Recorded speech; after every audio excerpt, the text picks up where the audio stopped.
दोस्तों, अगर आप अपने आलस्य से परेशान हैं, आपका किसी भी काम में मन नहीं लगता है, आप अपने काम को कल पर टालते रहते हैं, तो अब आपको अपने आलस्य को लेकर परेशान होने की जरूरत नहीं है। दोस्तों, आज हम आपके लिए जो वीडियो लेकर आए हैं, इस वीडियो के माध्यम से आप अपने आलस्य से बहुत जल्द छुटकारा पा सकते हैं। इसलिए इस वीडियो को आराम से और शांति से देखें, यह वीडियो आपके लिए बहुत फायदेमंद होगी। तो चलिए शुरू करते हैं इस वीडियो को। एक बार एक आलसी व्यक्ति ने गौतम बुद्ध से, मुनिवर, मैं बहुत आलसी हूँ जिसके कारण जीवन में जो करना चाहता हूँ वह नहीं कर पाता, इसलिए मुझे कोई रास्ता बताएं। बुद्ध ने उस आदमी से पूछा, क्या तुम मानते हो कि तुम आलसी हो?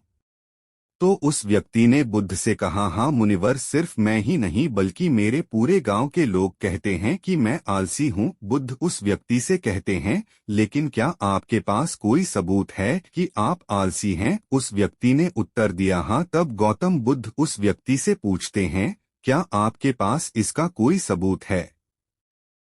वह व्यक्ति कहता है, मुनिवर, मैं जानता हूँ कि व्यायाम मेरे स्वास्थ्य के लिए अच्छा है, लेकिन मैं व्यायाम भी नहीं कर पाता क्योंकि मेरा आलस्य मुझे सुबह जल्दी उठने नहीं देता। बुद्ध ने कहा, लेकिन क्या तुम्हें पता है आलस्य क्या है? उस व्यक्ति ने कहा, मुझे नहीं पता कि आलस्य क्या है, लेकिन जो भी है वह बहुत बुरा है। बुद्ध ने कहा, सबसे पहले तुम्हें यह समझ लेना चाहिए कि जो भी चीज प्राकृतिक रूप से उसका कुछ न कुछ उपयोग होता है वह बुरा नहीं होता है या अच्छा। आलस्य एक भावना है, यह एक विचार है जो हम अनजाने में खुद से पैदा करते हैं। आदमी ने पूछा, लेकिन यह कैसे है मुनिवर? तो बुद्ध ने कहा कि पैदा होता है, इसके दो कारण हैं, पहला शारीरिक, दूसरा मानसिक। जब हम अपने किसी भी भोजन को देते हैं, शरीर जिसके अंदर जीवन शक्ति नहीं होती, हमारे शरीर में आलस्य पैदा हो जाता है, क्योंकि यह शरीर ऊर्जा से चलता है और जैसा हम इसे देते हैं यह वैसा ही विचार करता है, यह वैसा ही व्यवहार करता है। हमारे शरीर के अंदर आलस्य का एक और कारण गलत तरीके से बैठना है, गलत तरीके से सोना और गलत तरीके से चलना। हम कभी इस बात पर ध्यान नहीं देते कि हमारा बैठना, लेटने और सोने की स्थिति सही है या नहीं। अगर हम बौद्ध भिक्षुओं को देखें तो पाएंगे कि वे कब बैठते हैं, उनकी रीढ़ की हड्डी बिल्कुल सीधी होती है। जब वे सोते हैं तो उनके शरीर के किसी भी हिस्से पर कोई दबाव नहीं पड़ता है, और जब वे चलते हैं तो उनके शरीर के किसी भी हिस्से पर कोई दबाव नहीं पड़ता है। उनके दो कदमों के बीच एक लय होती है। शारीरिक स्तर पर आलस्य का तीसरा कारण सुबह जल्दी न उठ पाना है। यह सुनकर व्यक्ति कहता है, हाँ मुनिवर, मैं सुबह जल्दी नहीं उठ पाता। यह सुनकर बुद्ध मुस्कुरा देते हैं और कहते हैं कि आप सुबह जल्दी उठ सकते हैं जब आप रात को सोने का सही समय निर्धारी हैं। तो हर व्यक्ति को अनुशासन का पालन करना है, क्योंकि अनुशासन हमारे जीवन में संतुलन लाता है। ज्यादातर लोग अनुशासन को बुरा मानते हैं क्योंकि उन्हें अनुशासन का एहसास होता है, उन्हें बांधता है। जबकि सच तो यह है कि अनुशासन हमें बांधता नहीं है बल्कि मुक्त करता है। तब व्यक्ति बुद्ध से पूछता है, लेकिन हमें इसकी शुरुआत कहाँ से करनी चाहिए, जैसे ठीक से खाना, बैठना या लेटना, सुबह जल्दी चलना आदि? बुद्ध कहते हैं कि आप इस समय जो भी कर रहे हैं उसे अभी से शुरू करें, इसे ध्यान से करें। पहले आप मन के स्तर पर आलस्य को समझें, अन्यथा अधिकांश स्थितियों में मन ही है जो शरीर के कारण आलस्य पैदा करता है, क्योंकि मानसिक आलस्य का पहला कारण हमारी पुरानी गलत धारणाएं हैं। हमें लगता है कि हम ऐसा करने में सक्षम नहीं थे, पिछली बार भी ऐसा ही किया था, इस बार भी हम ऐसा नहीं कर पाएंगे। जब हम खुद को सक्षम नहीं मानते हैं तो आलस्य अपने आप ही हम पर हावी हो जाता है। दूसरा कारण है छोटे और आलसी लोगों का साथ देना। कभी कभी ऐसा होता है कि आलस्य हमारे अंदर नहीं होता है, लेकिन दूसरे लोगों की वजह से हमारे अंदर आ जाता है। ऐसा होता है क्योंकि हम आलसी लोगों की संगति करते हैं। हाँ मुनिवर, यह बिल्कुल सत्य है, मैंने भी यह अनुभव किया है। तने कहा, तीसरा कारण मन की स्पष्टता का अभाव। शाम हो गई है और आपको नहीं पता कि आपका घर किस दिशा में है, तो क्या हुआ? क्या आप आलसी होकर लेटे रहेंगे या अपने घर की तलाश में कोई रास्ता खोजेंगे? उस व्यक्ति ने कहा कि मैं बाहर जाऊंगा घर की तलाश में।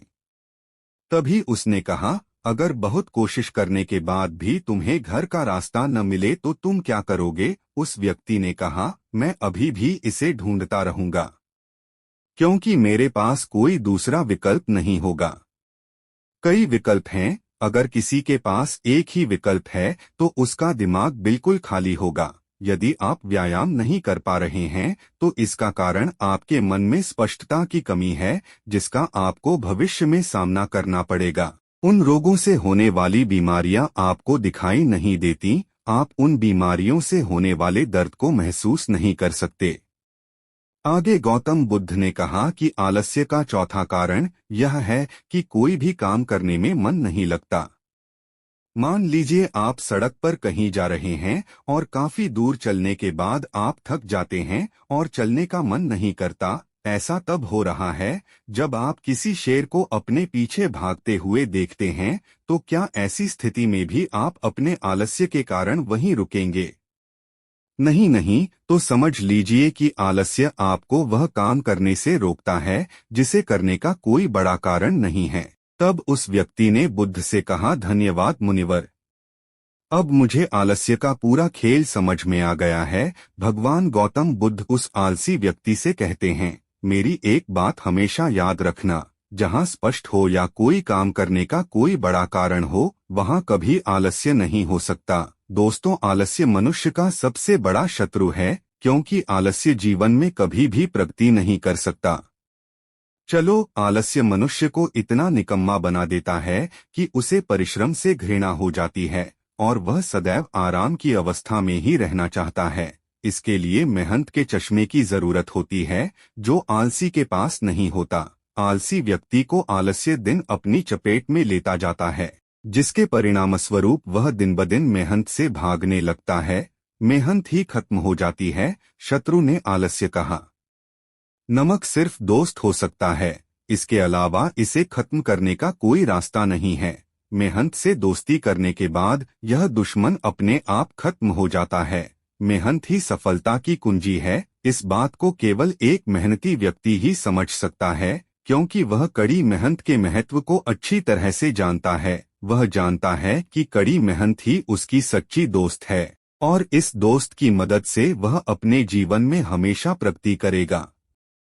वह उस काम को छोड़ने की बजाय दोबारा और अधिक मेहनत से प्रयास करता है और तब तक कोशिश करता है जब तक वह उस काम को करने में सफल नहीं हो जाता। और इसके विपरीत आलसी व्यक्ति किसी छोटे से काम को करने की कोशिश करता है। इंसान को दूसरे लोगों की भी जरूरत होती है, क्योंकि वह आलस्य के जाल में इस तरह फंस चुका है कि उसे बस आराम की जरूरत है, यानी वह अपने कंफर्ट जोन से बाहर नहीं आना चाहेगा, रुकावट नहीं चाहता और अपनी पूरी जिंदगी ऐसे ही गुजारना चाहता है। दोस्तों, आलसी व्यक्ति कभी भी न तो मेहनत का महत्व समझ पाता है और न ही समय का महत्व। इसके कारण वह अपना पूरा जीवन बर्बाद कर देता है और अंत में उसके पास पछताने के अलावा कुछ नहीं बचता है। जबकि एक मेहनती व्यक्ति समय का महत्व समझ लेता है और समय का महत्व समझ लेता है, दिन प्रतिदिन कड़ी मेहनत करके अपने लक्ष्य को प्राप्त करने का प्रयास कर रहा है।